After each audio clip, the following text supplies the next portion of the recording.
It is no secret right now what's going on over on the border of Ukraine and Russia over the past almost, I think it's 8 months now that we're rolling into this, but it's left a lot of people in the U.S. very scared as to what that means for the U.S. because you're talking about influence from the West, which includes us that has nuclear abilities. On top of that, you're looking at the Russian military, which has the most in the entire world. So a lot of people are starting to think like, is this another Cold War? Are we facing something, as far as this goes, and are we actually prepared for our adversaries? And it looks like there's some speculation on this, as there's an article covering this, as the U.S. government has spent $290 million on medications just for in case there's ever an attack to take place. And then it goes on to say the U.S. spent $280 million on radiation pills used to save lives following radiation nuclear emergencies. The U.S. Department of Health and Human Services announced Tuesday it had bought a supply of the drug Inplate from Amgen USA Inc. as part of a long-standing program quotations of emergency preparedness using authority and funds provided under the 2004 Project BioShield Act. So if you want to know what this is, Inplate is romisplastim, which I've never even heard of this. And this is honestly something that I've worked in as far as the pharmaceutical field for a long time before my past life. And I've dealt with some of these medications that actually deal with this kind of stuff. And I'll talk about that here in a little bit. It says Inplate is a prescription medication used to treat low platelet counts, adults with immune thrombocytopenia, when certain medications or medicines or surgery to remove your spleen have not worked well enough. Children 1 year of age or older with the ITP for at least 6 months when certain medicines or surgery to remove your spleen have not worked well enough. Now, obviously, they have all these side effects, but I guess comparison to if you're going to die, this might be worth it. But they say Inplate is designed to treat patients suffering from acute radiation syndrome, which occurs when a person's entire body is exposed to a high dose of penetrating radiation, reaching internal organs in a matter of seconds, per HHS. The drug stimulates the body's production of platelets, fighting symptoms of ARS, which include uncontrolled and life-threatening bleeding due to loss of those platelets.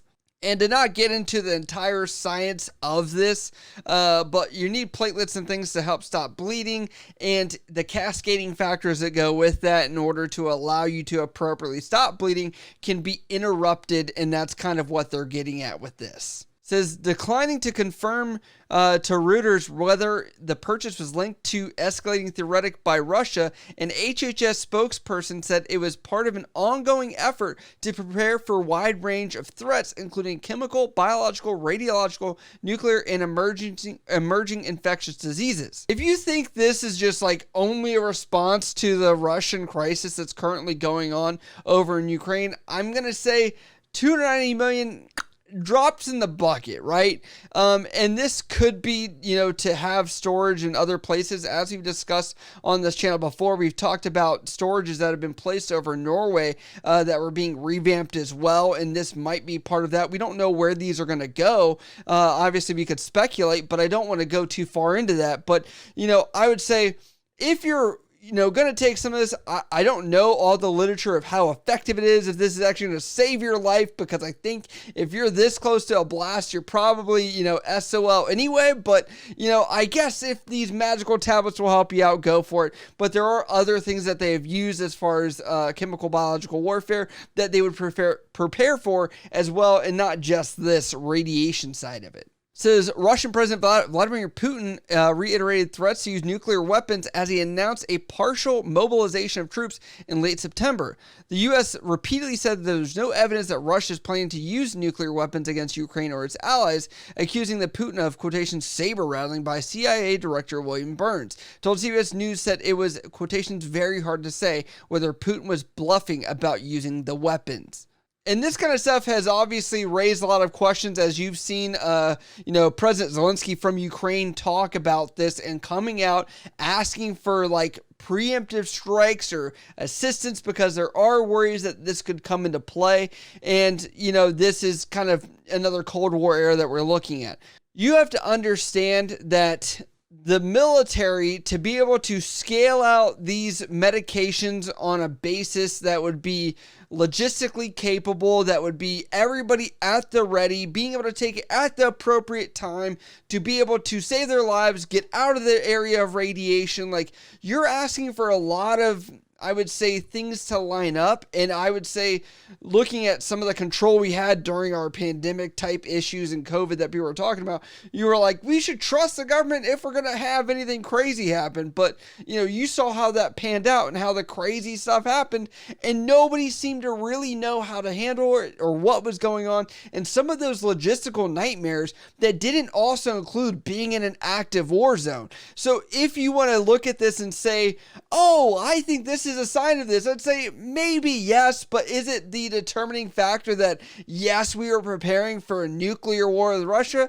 No, I would say it's obviously good to have some kind of supply or storage or whatever else, but it's not like you're sending every single person that is in the U.S. military right now, home with their own tablet of this medication that I'd never even heard of until now. But until that day comes, I think a lot of people that are, wherever they're at stationed around the world have not that much to worry about. I also want to add on top of this that you have to understand that not only are we in fear of these nukes being placed, but also what about other chemical attacks that could be taking place, such as blood agents, nerve agents, choking agents, all these other things that would include various other medications such as 2-PAM chloride, atropine, Valium, also including amyl nitrate. There's so many other medications that are besides this one medication. Now, maybe this is like the one thing that we have more concern about, but I also have to say that this should be understood that this would not just be the only type of attack that may take place, and we should also have fear of other ones taking place just to show a sign of how serious the Russians might be when it comes to elevating things up without having a total, destruction of the earth as we know it. And that's why I think it's not as likely as what you're seeing right here.